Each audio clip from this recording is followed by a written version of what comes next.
Hello everyone, welcome back. তো আজকের দিনটা হচ্ছে চৈত্র সংক্রান্তির দিন। আর এই দিনে একটা রেসিপি করা হয়, মানে প্রত্যেকের বাড়িতেই এটা রান্না করা হয়, যেটা হচ্ছে পাঁচন। এই যে তার জন্যই আমাদের এখন সব আয়োজন চলছে। প্রথমে আমরা নিয়েছি হচ্ছে মিষ্টি আলু, যেটা আমার মামা বাগানেই লাগিয়েছিল, সেখান থেকেই তুলে নেওয়া হয়েছে। আর এখানে রয়েছে কুমড়ো শাক, এই কুমড়ো শাকটাও আমরা কেটে নেব। আর এখানে পুকুর থেকে আনা হয়েছে কচুর শাক, এই কচুর শাকটাও দেওয়া হবে। আর এখানে আমার মামা কচুও লাগিয়েছে, যেই কচুগুলো বাজারে বিক্রি হয় সেই কচু আমাদের বাগানে লাগানো হয়েছে, বেশ ভালো হয়েছে, বড় হয়েছে গাছগুলো। আর সাথে এখানে আছে বিভিন্ন ধরনের সবজি, কুমড়ো, উচ্ছে, বেগুন, তারপর পুঁই শাক, বিভিন্ন ধরনের আরও বিভিন্ন ধরনের শাক, যেরকম কুমড়ো শাক ছিল, ডাঁটা শাক থাকবে। আর এই যে সবগুলো এখন কেটে নেওয়া হচ্ছে, মামি এখানে সব কিছু রেডি করছে। আর এর সাথে আরও অনেক কিছু আছে, এই যে যেমন কলার থোর, এই যে কচু শাক, তারপর এই যে রান্না চাপানোও হয়ে যাচ্ছে। এই যে বড় একটা কড়াই নিয়েছে আমার মামি, কারণ অনেকটা পরিমাণে রান্না হবে। তো তার জন্য কড়াইতে সবার প্রথমে দিয়ে দিল তেল। তেলটা গরম হওয়ার পর কিছু একটা ফোড়ন দেবে। তার আগে দেখিয়ে দিই, এখানে রয়েছে উচ্ছে, কাঁচকলা, এখানে রয়েছে পুঁই শাক, আর তারপর এখানটাতে আছে ডাঁটা শাক, আর রয়েছে সজনে ডাঁটা, এটা তো মাস্ট, এই সিজনে তো এটা থাকবেই। আর রয়েছে বেগুন, আর তার সাথে আছে পটল, আর এদিকে আছে হচ্ছে কুমড়ো শাক রয়েছে। আর এখানে মশলা করে নেওয়া হয়েছে। আর এখানে রয়েছে ডাল, ছোলার ডাল ভিজিয়ে রাখা হয়েছে। আর মশলাতে আছে বোধহয় জিরে আর আদা আর কাঁচা লঙ্কা একটু পেস্ট করে নেওয়া হয়েছে।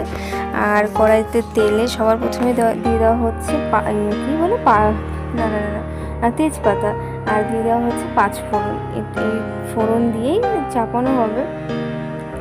আর এই দিকটাতে আছে এঁচোড় আর ডুমুর, আর এগুলো সেদ্ধ করে নেওয়া হয়েছে। আর এদিকে রয়েছে কলার থোর আর কচু শাক, মানে এই চারটে জিনিস সেদ্ধ করে নেওয়া হয়েছে। আর এখানটাতে আছে কুমড়ো, আলু আর মিষ্টি আলু। তো সবার প্রথমে ওই আলু, কুমড়ো এগুলো দিয়ে দেওয়া হলো। আর প্রত্যেক বছর এই দিনে এই রান্নাটা করা হয় আমাদের বাড়িতে। আর একটু আধটু হয় না, প্রচুর পরিমাণে হয়, কারণ এটা আমরা সবাইকে দিয়ে তারপর খাই। মানে এই এত বড় কড়াইতে রান্না হচ্ছে, মানে বুঝতেই পারছেন যে কতটা পরিমাণে রান্না হয়। আর প্রত্যেক বছরেই এতটা করে রান্না হয়, এবং আমাদের যে আশেপাশে প্রতিবেশীরা আছে তাদেরকে আমরা দিই, বাটিতে করে পাঠানো হয়, আর তারাও আমাদেরকে দিয়ে যায়। তো এরকমভাবে আমরা সবাইকে দিয়ে ঠিয়ে তারপর আমাদের খাওয়া হয়। মানে এটা হয়তো অনেকের নিয়মের মধ্যে পড়ে যে এই রান্নাটা মানে বছরের শেষ দিনে এটা খেতে হয়, বা এরকম কিছু একটা নিয়ম থাকতে পারে। বাট আমাদের এইসব কিছু নিয়ম নেই, কিন্তু আমরা খেতে ভালোবাসি, তার জন্য আমাদের বাড়িতে এটা প্রতি বছর রান্না হয়। আর আমার মামি তো খুব ভালো রান্না করে, এর জন্য মামি সব রকম ট্রাই করে রান্না করার, আর ভীষণ ভালো রান্না করে। আর তার জন্য প্রতি বছর এরকম হয়। আর একটা কি একটা আছে সিজানো না কি একটা হয়, এটা অনেকে নিয়মের মধ্যে আছে, কিন্তু সেটা আমাদের মধ্যে নেই, কিন্তু তাও আমাদের বাড়িতে করা হয়। মানে এই ধরনের বিভিন্ন ধরনের খাবার দাবার আমাদের বাড়িতে করা হয়, নিয়ম না থাকা সত্ত্বেও। তো এই যে সব সবজিগুলো এক এক করে দিয়ে কষানো হচ্ছে দিয়ে। তো এরপরে যে ডুমুর, এঁচোড়, তারপর কলার থোর, তারপর কচু শাক, এই সব কিছু দিয়ে দেওয়া হচ্ছে। তো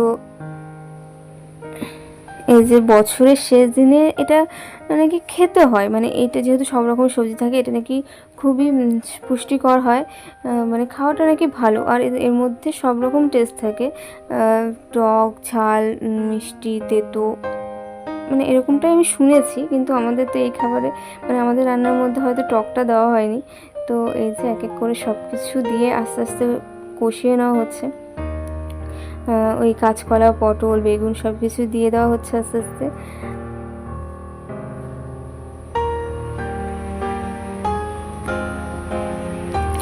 আর আজকের দিনে তো চড়ক পুজো হয়, আমাদের এখানেও হয়, আমরা প্রত্যেক বছর যাই চড়ক পুজো দেখতে। আর এবার গেলে অবশ্যই আমি আপনাদের সাথে শেয়ার করব চড়ক পুজোর ভিডিও। তার আগে গাজন আসে আমাদের বাড়িতে। তো এই সব কিছু মিলে বছরের শেষ দিনটা খুব ভালোভাবেই কাটে। আর এই যে ডাল দিয়ে দেওয়া হচ্ছে, ছোলা ডাল যেগুলো ভেজানো ছিল, তো এই সব কিছু দিয়ে আর ভালোভাবে কষিয়ে নিয়ে তারপর হয়তো ঢেকে ভালো করে সেদ্ধ করে রান্নাটা করা হবে। আচ্ছা, এই নিয়মটা কাদের কাদের বাড়িতে আছে তারা অবশ্যই কমেন্ট করে জানাবেন যে এই নিয়মটা কেন পালন করা হয় বা এর কোনো কারণ আছে কি না সেটা আমি জানি না। তো যদি কেউ জেনে থাকেন তো অবশ্যই কমেন্ট করে জানাবেন।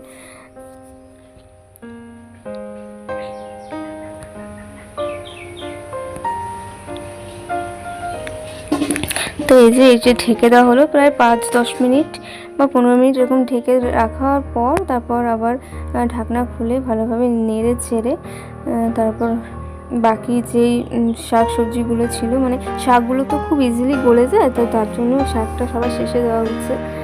পুঁই শাক, কুমড়ো শাক আর ওইদিকে ডাঁটা শাক ছিল।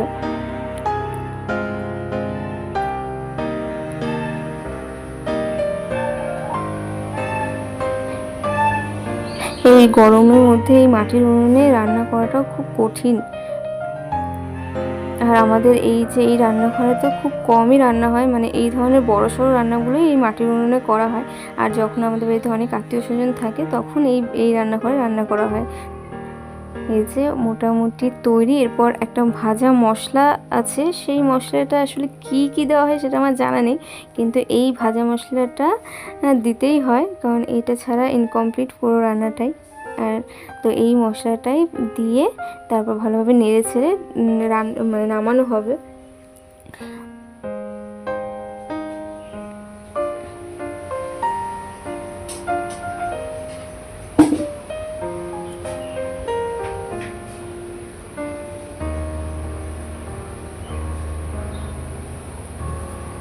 তো এই যে আমাদের পাঁচন একদম রেডি, এবং মানে প্রত্যেকটা বাটিতে গামলাতে মানে রাখা হয়েছে, মানে কার বাড়িতে কোনটা যাবে সেই হিসেবে সব কিছু আলাদা আলাদা করে নিয়ে নেওয়া হয়েছে।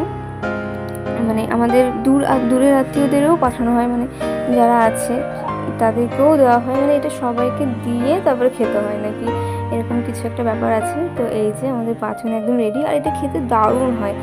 যারা খেয়েছেন তারা তো অবশ্যই জানবেন, আর যারা খাননি তারা অবশ্যই ট্রাই করবেন। এটা মানে অসাধারণ খেতে হয় এটা।